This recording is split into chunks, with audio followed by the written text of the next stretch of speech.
Indonesia merupakan negara yang terdiri dari gugusan pulau di dalamnya. Keindahan alam serta budaya masih terjaga apik hingga kini, termasuk hal-hal klinik yang secara turun-temurun masih dilestarikan.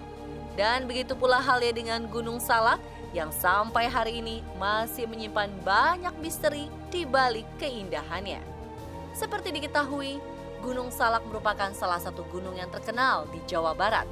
Gunung yang dikelola sebagai Taman Nasional Gunung Halimun Salak sejak tahun 2003 secara geografis terletak di wilayah Bogor dan Sukabumi dan memiliki ketinggian 2.211 meter di bawah permukaan laut. Pada tahun 1600-an, gunung yang memiliki banyak jurang curam dan dalam ini merupakan gunung api strato tipe A. Gunung Salak pernah mengalami rangkaian letusan mulai dari tahun 1668 sampai 1938 dan erupsi terbesar terjadi pada tahun 1699. Namun, karena memiliki sejuta pesona keindahan alam yang tiada tara dengan 7 puncak dan medan menantang, membuat banyak pendaki penasaran ingin menaklukkan gunung yang memiliki asal-usul dari bahasa Sangsekerta bermakna Gunung Perak itu. Lulus SMA ya 93-94 lah. Gue pernah ke Gunung Salak, yang walaupun nggak sampai ke puncaknya, tapi pernah juga ke sana. Memang sesuatu yang sangat mengesankan dan mengerikan juga sih buat gue. Suatu hal yang luar biasa lah buat saya dulu bisa naik Gunung Salak di tahun berapa, tapi sekarang ini juga udah jarang banget gue naik gunung. Sebenarnya dulu zaman tahun 94 itu orang yang camping ke sana, yang naik gunung sana masih bagus deh. Sekarang ini udah banyak yang sampah plastik atau apa gimana, banyak lah yang. Alhamdulillah sih sebenarnya rata-rata kalau saya naik gunung nggak pernah merasakan kejadian mistis. Mungkin ya kalau perasaan mungkin ada ya gitu. Ya di beberapa gunung ada yang memang terkenal dengan mistisnya seperti Ciremai atau mungkin ya daerah-daerah yang di Jawa Barat lah gitu. Apalagi yang memang gunung-gunungnya tuh katanya ada petilasan, ada kuburan-kuburan keramat. Itu ya kita hal itu sih percaya nggak percaya ya, tapi sebaiknya kita menghargai apa yang ada di area gunung itu. Kalau ngalami sesuatu yang mistis sebenarnya enggak, cuman kalau ngerasain sesuatu yang nggak enak ya itu kadang-kadang terjadi sih.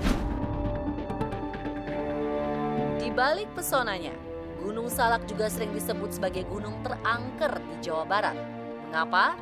Menurut kepercayaan Sunda, Gunung Salak merupakan gunung suci, lantaran menjadi tempat petilasan kerajaan Pajajaran dan tempat hilangnya Sri Baduga Maharaja Prabu Siliwangi di masa lalu. Alhamdulillah pengalaman buruk nggak pernah gitu. Ya, sebab orang tuh sering lupa era dulu mendaki sama era sekarang tuh jauh berbeda. Kalau dulu tuh sospet tuh masih diagungkan gitu. Sospet dalam artian sosiologi, sosialisasi penduduk gitu. Di kaki gunung ada masyarakatnya, ada unggah-ungguh, ada sowan yang harus kita ibaratnya masuk rumah orang, masuk wilayah orang harus izin. Kalau zaman dulu kita menyempatkan untuk ngobrol sama penduduk, tinggal di rumah penduduk gitu kan. Gitu. Jadi alhamdulillah saya bukan takabur ya, tapi saya mengagungkan peraturan itu. Saya benar-benar hormat pada peraturan, menaruh respect yang tinggi pada penduduk yang berada di kaki gunung gitu. Dari karakteristiknya kalau kita melihat itu banyak ada lembah-lembah yang curam ya, kemudian ada perbukitan karena memang gunung api itu terbentuk namanya kalau dalam geologi namanya zona lemah. Nah, zona lemah itu artinya zona hancuran. Nah, kita bayangkan kan bumi yang kita injak ini adalah batuan yang sifatnya rigid, padat ya. Kemudian dia diterobos oleh magma dengan kekuatan yang sangat besar sehingga bentuknya itu ya itu tadi keluar pada zona hancuran. Jadi kalau kita lihat misalnya secara morfologi ya, karakteristik Gunung Salak itu ya seperti itu. Jadi bentuk sebutnya kalau kami kompleks gunung api. Memang tak ada yang salah dengan analisa berbagai pihak. Namun benar atau tidaknya, acap kali masih mengundang banyak pertanyaan. Bahkan juga menyimpan misteri dari sebuah gunung yang belum terpecahkan. Jadi kalau hubungannya dengan kenapa sering terjadi kecelakaan, bahkan untuk pendakian juga banyak terjadi pendaki yang hilang misterius atau pesawat terbang yang juga jatuh di Gunung Salak. Kalau dilihat secara spiritual, ini mungkin karena memang daerah tersebut memiliki banyak sekali penjaga-penjaga yang memang sebelumnya harus melakukan tata cara, upacara ataupun izin terlebih dahulu sebelum mereka melakukan pendakian. Harus doa, tidak bisa berbicara sembarangan. Lekat dengan misteri dan sering menjadi perbincangan publik, kian hari pun semakin lengkap dengan adanya kesaksian para pendaki mengenai hal mistis di Gunung Salak. Hal-hal tersebut mengalir dan melengkapi kisah legenda yang hadir di tengah-tengah masyarakat dan kerap dikaitkan dengan berbagai peristiwa pendaki hilang dan meninggal di sana.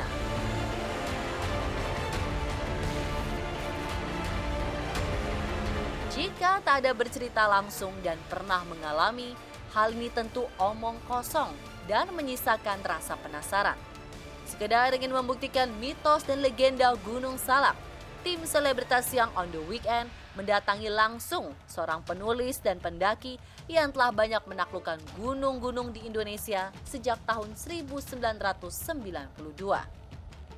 Mengawali pendakiannya di Gunung Gede di masa lalu, membuatnya mendedikasikan diri pada alam, hingga menceritakan pengalamannya dalam sebuah buku berjudul 1001 Kisah Pendaki. Menurutnya, tingkat kesulitan tinggi dengan karakteristik gunung yang memiliki banyak jurang yang curam. Lantas bagaimana jika pendaki pemula ingin menaklukkan Gunung Salak? Karakteristik secara medan itu berat Bang ya. Gunung Salak itu terkenal dengan punggungan-punggungan kecil yang curam. Juga lembah-lembah yang dalam dan licin. Jadi Gunung Salak itu bisa dikatakan kecil-kecil cabai rawit lah ya. Jadi gunung ini pedes. Karakteristiknya emang tajam-tajam Bang ya. Jadi punggungannya kalau punggungan tipis itu otomatis dia kiri kanannya tuh bisa dibilang tebing Bang. Nah, jadi luas karakter punggungannya tuh nggak terlalu lebar, mungkin cuma 10 meter lambung kiri lambung kanan gitu. Ada yang lebih sempit lagi, bahkan cuman ada yang 1 meter, bahkan ada yang cuma 50 cm. Karakter punggungan di Gunung Salak. Jadi otomatis kalau dia menyempit di atasnya, itu otomatis kiri kanannya tuh terjal Bang. Bahkan ada satu titik itu di lepas pos 6 ya. Kalau kita naik dari Cidahu atau dari Pasir Ringit, itu medan gambut yang sebelah kirinya tuh langsung jurang sekitar 600 meter. Kita jalan di pinggiran jurang itu dengan lahan gambut yang goyang-goyang. Itu di sana ada ular yang pendek, bugel, ular tanah, dan itu sangat berbisa. Itu menurut mitos, kalau itu sampai kita ke patok ya, itu bisa jadi keras seperti batu.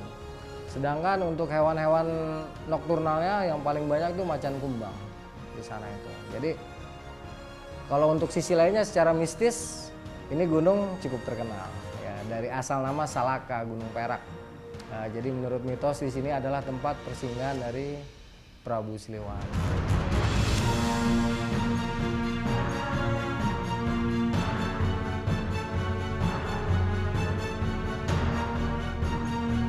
Jadi ketika gua naik Gunung Salak itu untuk pengalaman mistis itu jangan ditanya, ya itu luar biasa ya.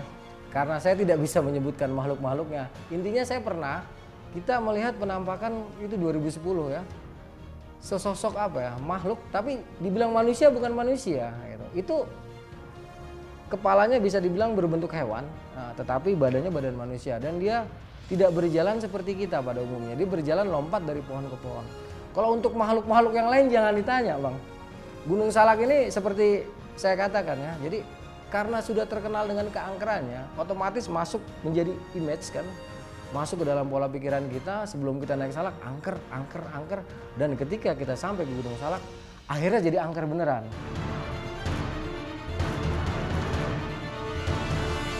Pengalaman setiap pendaki tentu beda, dan kejadian yang dialami Arya pun tak sama dengan lainnya. Lantas, hal mistis apa saja yang pernah ia alami ketika mendaki Gunung Salak? Di Gunung Salak itu ada satu spot ya, yang terlihat itu nggak angker, terlihat indah. Tetapi di balik keindahan, di balik kecantikan lokasi tersebut, lokasi ini ada di jantungnya Gunung Salak. Dan bisa dibilang tempat yang paling indah yang terdapat di areal Gunung Salak. Tetapi lokasi ini menyimpan kejadian-kejadian yang mengerikan itu luar biasa. Karena lokasi ini mengandung gas belerang yang sangat berbahaya yang terkadang tidak disadari oleh pengunjungnya. Tahun 93, 1 orang korban. 94, 3 orang korban. 97, 1 orang korban. 2003 atau 2004, 7 orang korban. 2001, saya sendiri yang angkat korbannya. Ya. Ini tempat namanya Kawah Ratu. Tempat yang indah, betul di jantung Gunung Salak. Tetapi di balik indahnya juga menyimpan cerita duka yang luar biasa. Ada cerita-cerita mistis yang mengiringi keberadaan dia. Nah, kawah ini kan dia mengeluarkan gas-gas vulkanik. Nah, gas-gas vulkanik ini kalau misalnya dia dalam komposisi yang melebihi ambang batas, itu membahayakan bagi, misalnya kalau terhirup ya, apabila kita mendekati kawah kemudian terhirup, itu bisa membahayakan keselamatan jiwa. Tips untuk melakukan pendakian terutama buat rekan-rekan yang baru memulai hobi ini adalah teman-teman harus mempersiapkan mental juga fisik ya. Sekarang kita berbicara fisik dulu. Jadi setelah kita sudah siap ini fisik kita dengan latihan dulu, latihan fisik, kira-kira H-7 lah kita sudah mulai. Kita persiapkan logistik kita dengan benar. Kalau kita naik 2 hari, kita persiapkan bahan logistik itu berarti untuk 4 hari atau 3 hari. Setelah itu kita persiapkan peralatan kita ya dengan baik. Setelah ini udah siap ya secara fisik, secara logistik, secara peralatan, baru mental. Tentunya kita semua sudah mendengar bahwa Sri Baduga Maharaja Prabu Siliwangi adalah salah satu sesepuh, salah satu raja ya, raja di daerah Pasundan yang memang seringkali menjadikan Gunung Salak sebagai tempat peristirahatannya, tempat semedi, dan bahkan sampai saat ini pun masih seringkali dipercaya bahwa beliau masih ada di Gunung Salak gitu. Kalau dibilang angker, banyak sekali good spirit ya, jadi yang menempati di sana bukan makhluk-makhluk sembarangan, tetapi melainkan dari leluhur-leluhur dan juga karuhun-karuhun, baik di tataran Sunda gitu ya, ataupun di daerah lain, bahkan ada leluhur yang dari Bali juga datang dan bertempat di Gunung Salak gitu. Ya pemirsa, percaya atau tidak, kisah-kisah mistis Gunung Salak terjadi bukan hanya pada 1 atau 2 orang saja. Meski sudah ada ilmu pengetahuan dan studi yang coba membuktikan, kejadian ini masih menjadi sebuah misteri yang belum dapat dipecahkan hingga kini. Wallahualam.